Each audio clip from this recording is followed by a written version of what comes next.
Good morning পুনৰ এটা নতুন ভিডিঅ' আপোনালোকলৈ আগবঢ়াই দিছোঁ। যিহেতু আজি মই বহুত দিনৰ অন্তত অপেক্ষাত তিনিচুকীয়া অফিচত আছোঁহি। বহুত ভাল লাগিছে। মোৰ নিজৰ অফিচ ইয়াৰ পৰাই মই আৰম্ভ কৰা। মোৰ পুৰণা অফিচ 6 বছৰ হৈ গ'ল। তো আজি অফিচ আহি পোৱাৰ লগে লগে আমাৰ দুগৰাকী কেণ্ডিডেট, এগৰাকী ভাইটি এটা আৰু লগতে ভণ্টি এগৰাকী আহিছে। ভণ্টি, তোমাৰ নামটো কি কৈছিলা? নমস্কাৰ, মোৰ নাম শ্ৰীমতী শিল্পী শিখা বৰুৱা। শিল্পী শিখা। অ'কে, তুমি আমাৰ তিনিচুকীয়াৰ কোন জেগাৰ ক'লা? মই ডেমুগুৰি। লেমুগুৰি। অ'কে, আৰু এইফালে আমাৰ ভাইটি আছে। কি নাম তোমাৰ? মোৰ নামটো শ্ৰী হিতেশ নাগ। হিতেশ নাগ। নাগ। অঁ, আৰু এই দুয়োৰ লগতে দুয়োৰো অভিভাৱক আহিছে, তেওঁলোকৰ মা। আপোনাৰ নামটো বাইদেউ? নমস্কাৰ, মোৰ নাম শ্ৰীমতী মৃদুলা ফুকন নাগ। অ'কে অ'কে, তো গাৰ্জেন লগত আহিছে, বহুত ভাল কথা।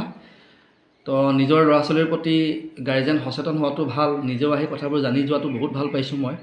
ঠিক আছে, এয়া হৈছে আমাৰ সচেতন অভিভাৱক। ঠিক আছে, লগতে কথাখিনি জানিবলৈ অহাৰ কাৰণে অশেষ ধন্যবাদ দুয়োকে। আৰু লগতে এইটো মই জানিব বিচাৰোঁ, শিল্পী, তুমি কেনেকৈ গম পালা আমাৰ উদ্ভতিৰ বিষয়ে? মই ইউটিউবৰ জৰিয়তে গম পালোঁ। অ'কে, ইউটিউবত চাইছিলা? হয়। হয় নেকি? আৰু ইউটিউবত চাই তুমি মানে কি অনুভৱ কৰিলা?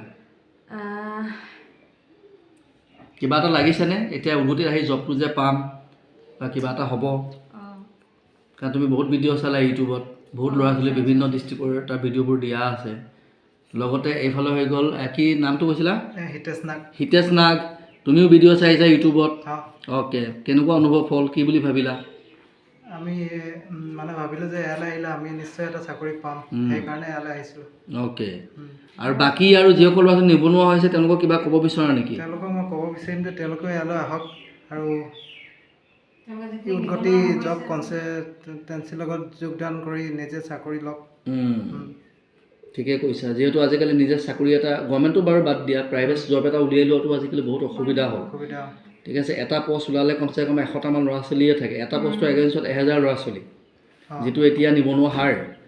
এটা পষ্ট যদি ওলায় তাৰ এগেইনষ্টত 1000 ল'ৰা ছোৱালী ৰেডি হৈ আছে। নিবনুৱা হাৰ ইমান আছে।